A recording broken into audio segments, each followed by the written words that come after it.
Belasan warga desa Junjung, Kecamatan Sumber Gempol, Tulungagung mengalami keracunan usai mengonsumsi nasi berkat hajatan dari kerabatnya.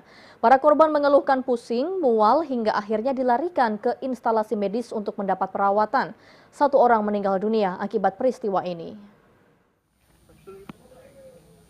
Peristiwa keracunan massal dialami belasan warga di desa Junjung, Kecamatan Sumber Gempol, Tulungagung.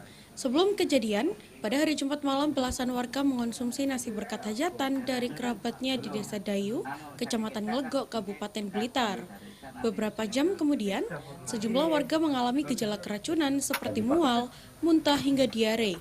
Para korban akhirnya dilarikan ke rumah sakit dan puskesmas untuk mendapatkan penanganan medis. Dalam kasus ini, satu korban atas nama Binti Triwahyuni meninggal dunia pada Minggu pagi. Sementara itu, sampai dengan Senin siang, 7 korban masih menjalani perawatan di rumah sakit, sedangkan sisanya menjalani rawat jalan. Terkait kasus ini, polisi masih melakukan langkah penyelidikan.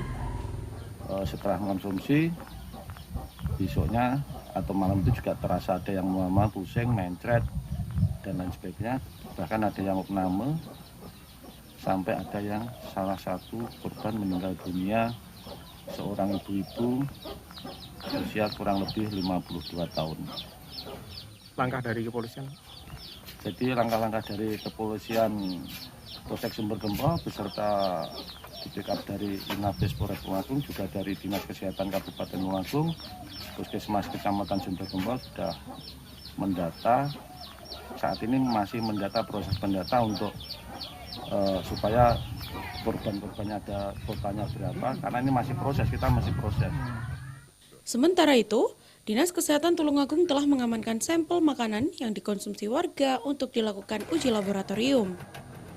Dan saat ini barang bukti sudah kami kumpulkan dan hari ini nanti akan dikirim ke Labkesmas Surabaya. Korban ada berapa, Pak? Korban ada satu yang meninggal atas nama Binti Triwahyuni, 55 tahun, dengan alamat RT 33 RW 13 Pasir Junjung, Sumber Gempol. Sedangkan yang masih dirawat di rumah sakit ada 7 orang di Rumah Sakit Iska 3, di Bayangkara 1, di Madinah 2, dan di Klinik Dr. Emi 1. Kondisinya? Rata-rata mual, muntah, diare, pusing, dan demam. Polres Tulungagung saat ini juga berkoordinasi dengan Polres Blitar Kota untuk melakukan langkah penyelidikan terkait kasus keracunan massal. Dari Tulungagung, Anang Agus Faisal, iNews melaporkan.